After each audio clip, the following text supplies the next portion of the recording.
Hello again, my friends and fiends. This is the boy and his dog, and welcome to another episode of Hammer Thoughts, the show where we talk about all things Hammer. In today's episode, we've got a couple of awesome things I'm excited about. We've got a new Hammer vinyl, and our first big box limited Hammer movie.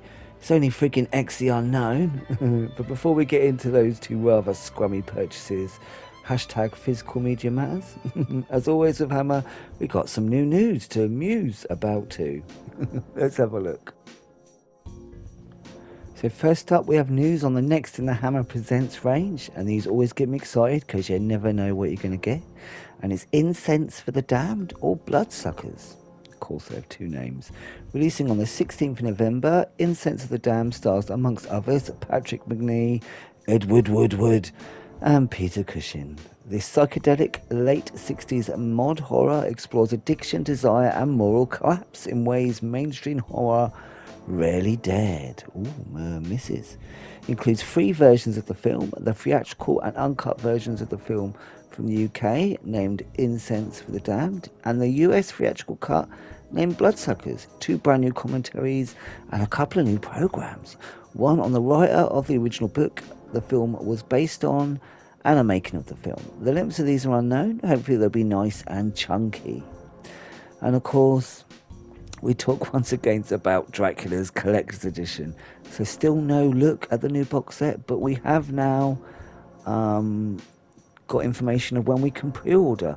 So if it doesn't happen before, that'll be the date we'll finally be able to see the box art and learn how many discs and how many documentaries and extras we will get. Curse of Frankenstein box set went above and beyond, so it'll be interesting to see how close this will be, or if it will exceed that wonderful collection. And so to look out for, pre-orders open on September the 4th. Love it. And that's all there is for the news. Let's have a look at a few reviews and a few new releases. So first up, and I kind of love this, it's the Shatter vinyl. Now, I've seen Shatter a fair few times since it was released in 4K, and I've become more and more soft to it on each viewing. The extras that came with the collection only made me more so. So when they mentioned a vinyl of the soundtrack, Mila Damn Yeah Baby, the music in Shatter is just so funky. It's Hammer with spy and martial arts, what's not to love?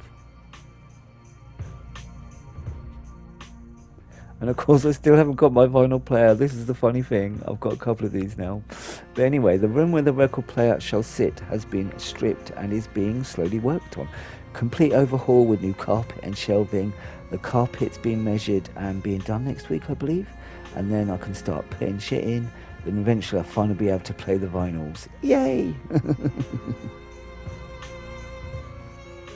But just look how gorgeous this set is. I bloody love it. I hope we get a Dracula one soon. That's what I'm hoping for next. What else? Obviously, it's only surviving. So this is only like 35 minutes. And the Curse of Frankenstein was even less. They were green. Of course, this one is orange. But I'm trying to think what the next ones along. What kind of big ones they'd be. I don't know. But I'm happy as it is, and I've still got to get the one for the Jekyll one with Eddie Izzard. The vinyl for that is gorgeous. But anywho, on to the big review.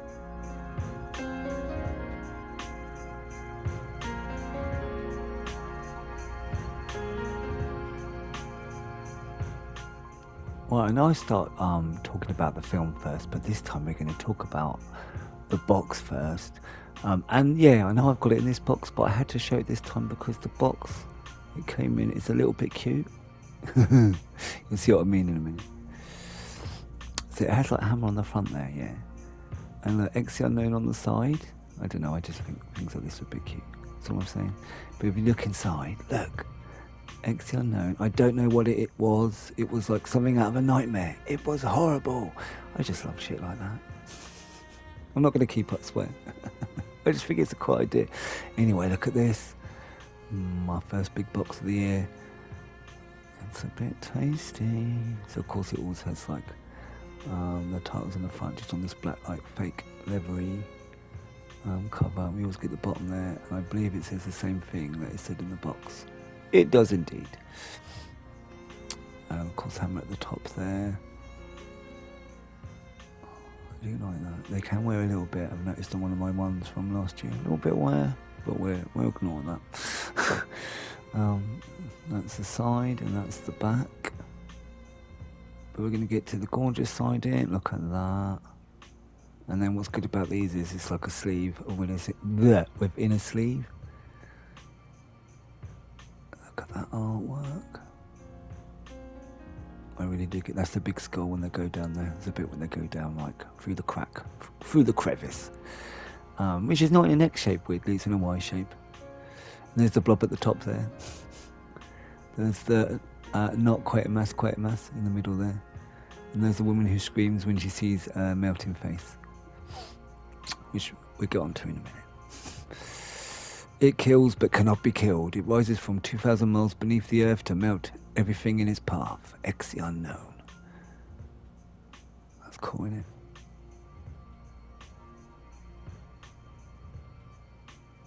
Anthony Hines. So we've got to get the old flippy out. We'll have a look at the flippy, and then I'll start talking about the film and all the extras and all that kind of stuff. Oh, here we get one of them now. Oh. As if I need poster to show about the other releases. Right, here we go. It's not the longest flippy, but it's quite good. Look, there's the blobby effect. I like how they've done that.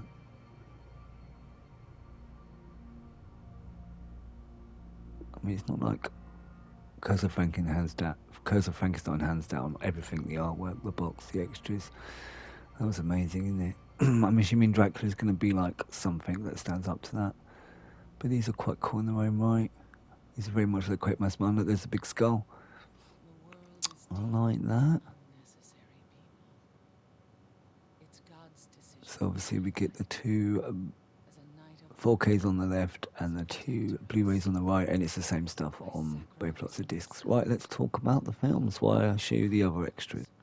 So Quatermass did so well for Hammer, they wanted to do a sequel. Little did they know the BBC sold them the first Quatermass without the writer to the original TV show, the legendary Nigel Kneale's say. So when Hammer asked if they could use the character Quatermass in another film, Nigel said no. He would of course later come back and write the adaptation of his actual sequel to the BBC original series. So without Nigel's go-ahead for this movie, they went ahead anyway with a scientist who's adjacent to Quatermass. So how did they do without the character or his writer? Actually, really well in my opinion.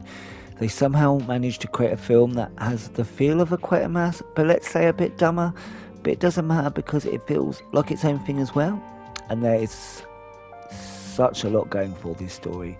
Remembering it was made in the 50s, we've got amazing matte paintings used alongside model work, the blob just before the actual blob, inflatable fingers, a melting face, and it's good. A child's death, Michael Ripper, and Jamie McGribbon, aka a very, very young Fraser Hines.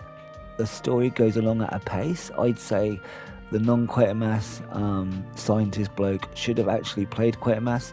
In the first two movies, he has this twinkle to him and doesn't have that hard edge, although I get why some prefer how he is. Extras wise, we have 4 discs, 2 4K, 2 Blu-ray, 3 versions of the film, but the only real difference is the screen ratio between them. But actually it does make quite a difference with framing and that, I would say. We have a decent amount of commentaries, one with Toby Haddock, who I always enjoy listening to. We have a great selection of documentaries too, one on the making of the film, and that's over an hour, one on the guy behind the melting face and all the other effects in X the Unknown, Les Bowie. It also goes into detail on the effects he did in all the other Hammer films he's worked on too, which is really, really interesting, and that's just under an hour.